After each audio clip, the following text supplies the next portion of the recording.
All right, Shalom. First and foremost, we would like to give all praises, honor, and glory unto Yahweh, Ba'Hashem, Yahweh Shai, Ba'Hashem, Rachak, Wadash. Double honors to our elders and apostles of Great Millstone that do it well. And salutations and blessings to Akim that are pushing his word with truth, sincerity, and charity, and risk your lives to do so. And as you can see by the title of this lesson, we're basically going into how this wicked way, the way of the wicked, and you niggas that followed after the devil, Esau, Edom, the self-proclaimed white man, hey, that's going to be done away with. Horribly. Hey, Wisdom of Solomon, 3rd chapter, it says, horrible is the end of the unrighteous generation. Right. Hey, Ecclesiastes, the 8th chapter, they think it's all sweet because what? Sentence against the evil work is not executed speedily. So they like, fuck it. Hey, my grandma been eating pork for 50 years. My uncle been killing niggas for 13 years. Well, the Lord is going to get it out for you. It's just clear to say the Lord will not at all acquit the wicked. Right. Say you hold on the side of Esau, you know what you go find? Death. And that's what's coming to you people. Damn, we started 2nd Ezra 15.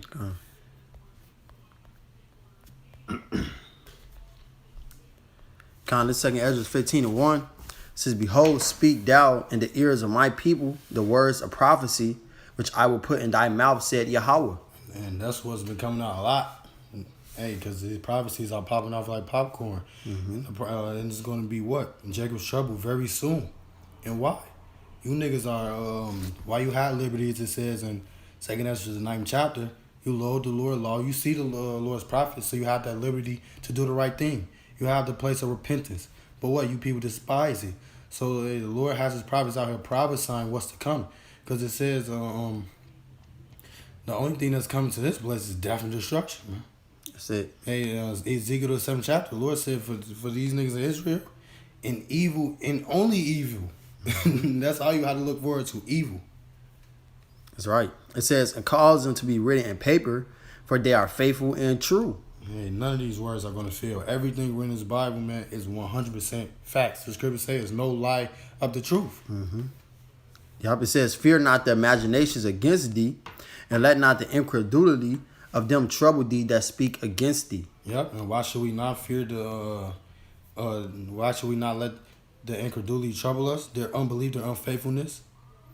It says, verse 4, for all the unfaithful shall die in their unfaithfulness. Because even if these niggas don't believe it's going to happen, it's going to happen. Romans 3:3 is the perfect pair. Hey, niggas always say, nigga ain't going to do shit. Nigga ain't going to beat my ass. And then they get the shit beat out of them. That nigga truly did not believe it. Yeah. That did not stop the ass whooping from coming. The Lord is the same way. These niggas truly do not believe these things are going to happen. But it's actually systematically, step by step, happening. Right. All your fucking stores are closing. Big ass open fields for what? So you people be rounded up. And elder apostles on down been speaking about this for years, man, decades. So what is that? Prophecy. That's right. It says, verse 5, behold, said Yahweh, I will bring plagues upon the world, the sword, famine, death, and destruction. Yep. Wow. It says, verse 6, for wickedness hath exceedingly polluted the whole earth, and their hurtful works are fulfilled. So this is why these things are gonna happen. All right, this is why the sword is gonna be unleashed on the world, famine, death, and destruction. All right, because wickedness is going on in the planet Earth, and wickedness has an expiration date. All right, you can only be wicked and triumph for so long, as it says in Job the 20th chapter. All right, the triumphing of the wicked. I got you. Yeah, the wicked is but for a moment. Okay, Esau is not gonna rule forever. You're not gonna be able to be a whore forever, be a gang banging, weed smoking, pill popping, adultery committing nigga forever. You know, the Lord's about to judge this place real soon. This is Job 20:4. Knowest thou not this of old, since man was placed upon earth, that the triumphing of the wicked is short, and the joy of the hypocrite but for a moment? Right, so the triumphing of the wicked is short. So you hip hooray, living it up, partying, having a good time, celebrating. Hey, we're at the top. We're ruling. We're number one in the world. Wickedness, you know, but it's short. You're only gonna be doing that for a small little season. Yahweh Shai's kingdom is gonna be eternal. Okay, the elect are gonna live eternally, man. So hey, all those people that's trying to live it up and have a good time, hey, you have a short party, a short-lived party. That party will be for one goddamn minute. And then now Esau was coming and running through that shit and, hey, you know, locking everybody up. That's what the Lord finna do. He finna come through and he finna crash the party. Yeah, that's why the scriptures say, why do the heathen rage and the people imagine a vain thing? Mm-hmm. Hey, what? These other nations think, oh yeah, they think this motherfucking jump rope, I got next. They trying to jump in after one fall. They trying to jump back in. Hey, the Lord has set everything up, and he has as the brother said, gave y'all an expiration date. And what's next? Esau's the end of the world. Jacob is the beginning of the follow up. These wicked rulerships and ages are over with. Yep. After Yahushua comes and ushers in his kingdom, it's over with. That's it. What you want? Psalms 1? Yeah. It's Psalms 1:1. It says, "Blessed is the man that walketh not in the counsel of the ungodly, nor standeth in the way of sinners, nor sitteth in the seat of the scornful."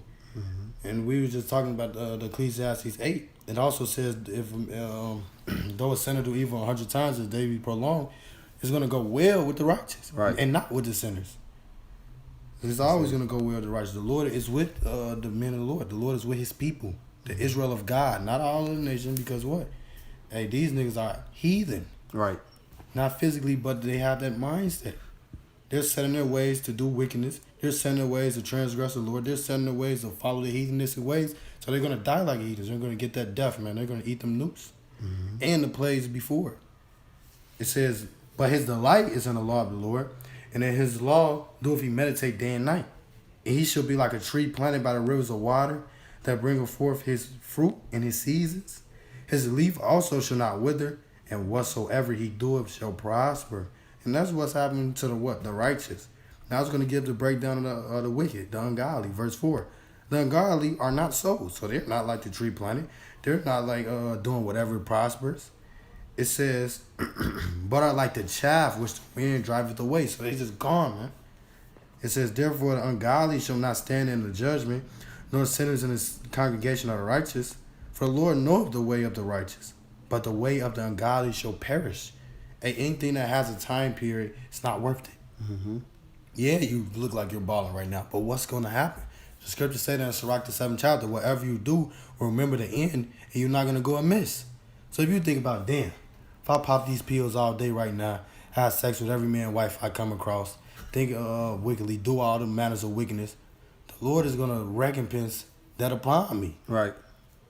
The Lord is going to give me a super Herculean effort of judgment. And you're not going to be able to escape. You're going to wish you could die. You're going to wish you could get out of it. But it's going to be impossible. You're going to just have to go through it. You're going to feel every second of it. That's what's coming to you niggas. Yep. Because a lot of Jake think that there's no consequences for their actions. You can do this and do that, okay? And they just think it's a YOLO lifetime. You know, a YOLO lifetime. This is what Esau is producing the minds and the minds of the world, right? The people of the world. Everyone just thinks to live it up, have a good time, just go crazy, man. Just be all in your flesh. But at the end of the day, that only thing that's gonna get you is destruction and death from the Lord. Yep. Did you have something? You got one? No. The Proverbs 12. Let me see. The last verse. It's Proverbs 12:28.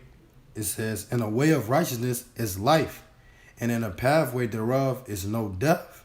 So as the scripture saying, Wisdom of Solomon, the first chapter, it says righteousness is immortal. The way of righteousness is going to continue. But these wicked niggas, what? As it says in 1 John, the 2nd chapter, it says that this is going to pass away. But he that doeth the will of the Lord abideth forever. See, we're about a living life. We're about eternity. As it says in Proverbs, the 8th chapter, all they that hate me love death. Right. If you're transgressing the law of the Lord, if you're going against the Lord, if you're not bowing down to the Lord right now, if you're not submitting to his will right now, it ain't going to be no submission, no tap later. You can't tap out later. It's going to be that break. It's going to be that snap. It's going to be that nap, man. You're going to have to get down or lay down. One way or the other, because the scripture say every knee is going to bow. Every tongue is going to confess. The Lord is he's going to show you niggas the hard way. Yep, that's right. This is Isaiah 31. And verse 1, it says, woe to them that go down to Egypt for help, and stay on horses, and trust in chariots because they are many, and in horsemen because they are very strong, but they look not unto the Holy One of Israel, neither seek Yahweh. Says, yea, he also is wise, and will bring evil, and will not call back his words, but will arise against the house of the evildoers, and against the help of them that work iniquity. So the Lord is going to judge all those that work iniquity, whether you be the one producing it, okay, the influencer, or the one that's a dummy and you following it. All right, you're going to be judged. They're all going to be judged. You're all going to be destroyed by the Lord, man. Okay? And as it started with woe to them that go down to Egypt for help. Woe to you Israelites, all right, that's running down to Esau, Edom, his governments, his ways of life, and you trusting in that and not trusting in what Yahweh Shema Shai has set up. All right, which is coming back to him, serving him in truth and sincerity through the prophets, you know? Because this is the only way that you're going to be able to serve the Lord. How could they hear without a preacher? Yep. You know, so you have to come to the prophets, listen to what we're saying, and trust in our words, which is the words of Yahweh Shema Shai. That's what the Lord wants, not you trusting in this world, all right, in this wickedness, man. Because that's ultimately what you